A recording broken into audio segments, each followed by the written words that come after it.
Good morning class. आज जो हम टॉपिक स्टार्ट कर रहे हैं वो है मैग्नेटिज्म एंड गॉस लॉ। ठीक है। गॉस लॉ में आपको पहले कि आपको लॉ पता है, आपने चैप्टर 1 में पढ़ा है। इसमें जिस टर्म की हम बात करते हैं वो क्या था? Electric flux. तो गॉस लॉ किससे डील करता है? इलेक्ट्रिक फ्लक्स से। इलेक्ट्रिक फ्लक्स भी आप लोगों को पता है, पढ़ा चुकी हूँ, रिवाइज भी करा चुकी हूँ कि एक स्मॉल एरिया एलिमेंट से जितनी लाइन ऑफ फोर्सेस पास होती हैं that is known as electric flux. ठीक है। तो पहले एक बार ज़रा हम लोग इलेक्ट्रिक लाइन ऑफ फोर्सेस के बारे में बात कर लें और मैग्नेटिक लाइन ऑफ फोर्सेस के बारे में। इलेक्ट्रिक लाइन ऑफ फोर्सेस क्या होती हैं कि सपोज़ अगर ये पॉइंट चार्ज प्लस क्यू है तो इलेक्ट्रिक लाइन ऑफ फोर्सेस की कैरेक्टरिस्टिक क्या होती है कि वो प्लस चार्ज से निकलती हैं, प्लस चार्ज से बढ़ती हैं आगे। तो इस तरह की इलेक्ट्रिक लाइन ऑफ फोर्सेस की डायरेक्शन होती है। ठीक है। अगर एक आइसोलेट चार्ज एग्जिस्ट करता है, और आइसोलेट एग्जिस्ट कर सकता है इलेक्ट्रिक लाइन ऑफ फोर्सेस में, इलेक्ट्रिक फील्ड में एक अकेला चार्ज, चाहे वो पॉजिटिव हो चाहे वो नेगेटिव हो, एग्जिस्ट कर सकता है। ठीक है। तो इलेक्ट्रिक लाइन ऑफ फोर्सेस अगर प्लस चार्ज से निकल रही है तो ऐसी होंगी, और अगर नेगेटिव चार्ज है मान लीजिए अकेला, तो इलेक्ट्रिक लाइन ऑफ फोर्सेस की डायरेक्शन ऐसे होगी। ये इलेक्ट्रिक फील्ड की बात कर रहे हैं। ठीक है। अब इसके अपोजिट ये हो गई आपकी इलेक्ट्रिक फील्ड की बात। इलेक्ट्रिक फील्ड में एक अकेला चार्ज एग्जिस्ट कर सकता है, और पॉजिटिव चार्ज से लाइंस निकलनी शुरू होती हैं, और अगर एक ही चार्ज है तो कहाँ तक जाएंगी? अप टू इन्फिनिटी तक जा सकती हैं। पॉजिटिव चार्ज से निकलती हुई इन्फिनिटी तक जाएंगी। ठीक है। और अगर कहीं भी पॉजिटिव से निकल रही है तो उसको कहीं नेगेटिव चार्ज मिलेगा तो वहाँ की तरफ वो अट्रैक्ट होंगी। ज़रूरी नहीं है कि मिले, नहीं मिलेगा तो इन्फिनिटी तक जा सकती हैं वो। अब इसका जगह अगर दूसरी तरफ हम मैग्नेटिक लाइन ऑफ फोर्सेस की बात करें,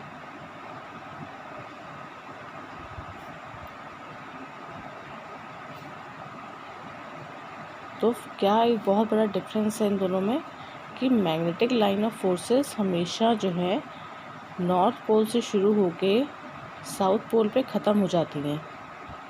ये पता है आपको कि नॉर्थ पोल से स्टार्ट होके वो साउथ पोल पे ख़त्म होती हैं, चाहे पास वाली हो, नियर बाई हो, कंडस्टेड वाली हो, या कॉर्नर से निकलने वाली लंबी रेज हो, लेकिन वो एट द एंड आगे फिनिश हो जाती हैं किस पे? साउथ पे। That means electric line of forces जो हैं वो एक क्लोज लूप नहीं बनाती, जबकि मैग्नेटिक लाइन ऑफ फोर्सेस एक क्लोज लूप बनाती हैं। अब अगर हम कहें कि हम एक ही पोल की बात करें तो that is not possible in the case of magnet. अगर हम सिंगल मोनोपोल की बात करें दैट इज़ नॉट पॉसिबल। यहाँ पे सिंगल चार्ज एग्जिस्ट कर सकता है, बट यहाँ पे सिंगल पोल एग्जिस्ट नहीं कर सकता। ये कल हम लोग पढ़ चुके हैं कि मैग्नेट को कितने भी स्मॉल पार्ट्स में आप ब्रेक करेंगे, आप उसके किसी एक पोल को अलग नहीं कर सकते हैं। तो अब ज़रा इलेक्ट्रिक फ्लक्स की बात करके देखें। इलेक्ट्रिक फ्लक्स क्या होता है कि जितना एक एरिया एलिमेंट अगर यहाँ रखा है, ठीक है, इससे कितनी लाइन ऑफ फोर्सेस पास हो रही हैं इलेक्ट्रिक फील्ड की अगर बात करें तो उसकी वैल्यू हम निकाल लेते थे। Phi is equals to E delta S. ठीक है। लेकिन मैग्नेटिक फील्ड में ये पॉसिबल ही नहीं है, क्योंकि जितनी लाइन ऑफ फोर्सेस निकलेंगी उतनी लाइन ऑफ फोर्सेस वापस भी आएंगी। ठीक। मैग्नेटिक लाइन ऑफ फोर्सेस की प्रॉपर्टी यही है कि एक तरफ से निकल के वो दूसरी तरफ में मिल जाती हैं, यानी उसी बॉडी के विदिन वो ख़त्म हो जाती हैं। उतने ही मैग्नेट के जिससे एक पोल से निकल के दूसरे पोल पे ख़त्म हो गई, यानी कि अगर एक आप यहाँ पे एक वो रख भी देंगे, अगर आपने एक स्मॉल एरिया एलिमेंट कंसिडर कर भी दिया तो जितनी इधर से गई वो उतनी ही ऊपर से वापस भी आ जाएंगी। ठीक है। तो मतलब विद इन द बॉडी आपकी ये नॉर्थ से साउथ जाएगा, एक क्लोज लूप बना रहा है, यानी कि वो अपने आप में ही फिनिश हो रही हैं। ठीक है। तो यानी कि अगर हम मैग्नेटिक फील्ड की बात करें तो उसका इलेक्ट्रिक फ्लक्स क्या होगा? ज़ीरो। बी डेल्टा एस की अगर हम बात करेंगे in the case of magnetic field तो इसकी वैल्यू क्या हो गई? ज़ीरो। तो ये चीज़ ध्यान से देखिए कि इलेक्ट्रिक लाइन ऑफ फोर्सेस में एक अकेला आइसोलेट चार्ज एग्जिस्ट कर सकता है, इसलिए ये लाइंस अकेली एक पॉइंट से निकल के इन्फिनिटी तक जा सकती हैं। ठीक है। और अगर दो चार्जेज होंगे तो क्या होगा, प्लस से लेके वो कहाँ जाती है, माइनस में। इलेक्ट्रिक लाइन ऑफ फोर्सेस की डायरेक्शन क्या थी, प्लस से माइनस में, ठीक है। लेकिन जब हमने इलेक्ट्रिक फ्लक्स यहाँ पढ़ा था तो हमारी कंडीशन क्या थी कि बॉडी के अंदर एक चार्ज इनक्लोज होना चाहिए, एक सिंगल चार्ज इनक्लोज होना चाहिए, ठीक। लेकिन मैग्नेटिक लाइन ऑफ फोर्सेस में आप सिंगल पोल एग्जिस्टेंस की बात ही नहीं कर सकते, वो पॉसिबल ही नहीं है। तो इस केस में लाइंस क्या होती हैं, एक स्मॉल कर्व्ड के फॉर्म में होती हैं, क्लोज्ड कर्व्ड के फॉर्म में होती हैं। तो इस केस में नेट जो आपका नेट फ्लक्स आता है मैग्नेटिक फील्ड का, नेट फ्लक्स यानी कि जितना एक तरफ से गया और उतना ही दूसरी तरफ से अंदर आ गया, सो नेट फ्लक्स कितना हो गया, is V delta S is 0। Net का मतलब कि एक तरफ से निकल के इधर गई और वो क्लोज लूप है, ठीक है। एक तरफ से निकल के तो उधर उतनी ही वो वापस आ गई, तो इतना प्लस में गया, इतना माइनस में आया, तो समेशन क्या हो गया इन सबका, 0, ठीक है।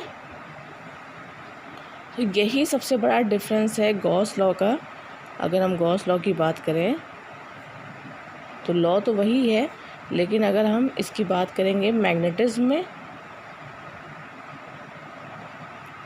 और अगर हम गॉस लॉ की बात करेंगे इलेक्ट्रोस्टैटिक्स में, ठीक है।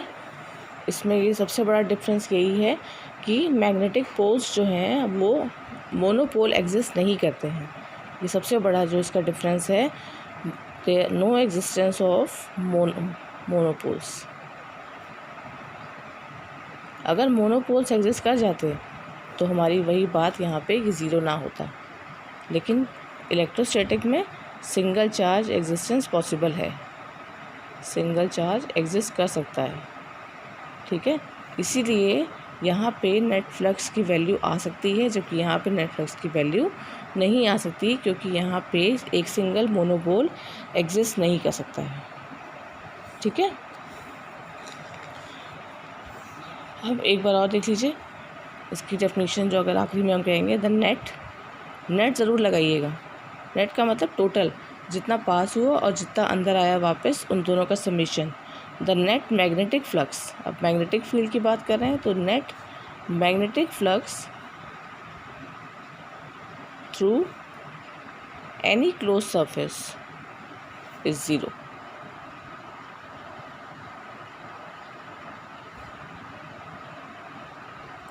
ठीक है। अगर ये एग्ज़ाम में आपके क्वेश्चन आता है कि क्या डिफरेंस है Gauss law of magnetism, Gauss law of electrostatics में, तो पहले तो आप इनकी मैग्नेटिक लाइन ऑफ फोर्सेस का डायग्राम बना के ज़रूर बता दीजिएगा कि सिंगल चार्ज में इस तरह की लाइंस आती हैं इलेक्ट्रिक फील्ड में, ठीक है। जबकि मैग्नेटिक फील्ड में सिंगल पोल एग्जिस्ट नहीं करता, तो उसकी लाइंस हमेशा एक क्लोज्ड कर्व के फॉर्म में होती हैं। तो जितना फ्लक्स आप एक तरफ से जाएगा उतना ही वापस आएगा, इसीलिए नेट फ्लक्स जो है आपका 0 हो जाएगा, ठीक है। ये सारी केसेस यहाँ पे एक आपका क्लोज सरफेस टर्म भी है कि क्लोज सरफेस की बात कर रहे हैं हम, ठीक है। एक फिक्स बाउंड्री सरफेस की बात कर रहे हैं कि इससे जितनी क्रॉस हो रही हैं उतनी ही वापस आ रही हैं। तो क्लोज सरफेस आपका एक इम्पॉर्टेंट टर्म है, ठीक है, कि एक close surface with a fix boundary की हम बात कर रहे हैं। तो ये आपका मेरा टॉपिक था मैग्नेटिज्म एंड गॉस लॉ, ठीक है। आपकी पेज नंबर 181 पे ये टॉपिक दिया हुआ है, इसको एक बार बुक से पढ़ लीजिएगा। एक बार और देखिए, एक चीज़ और इसमें है कि गॉस लॉ का जब हमने फॉर्मूला यहाँ निकाला था फाई इज इक्वल टू, जब हमने पिछले चैप्टर में किया था फर्स्ट चैप्टर में, तो वहाँ पे ई डेल्टा एस की value Q upon epsilon naught आई थी, ठीक है। ये भी हम लोग देख चुके हैं, ये तो पिछले चैप्टर में उन्होंने बताया कि यहाँ इस केस में तो हम 0 की बात कर रहे हैं।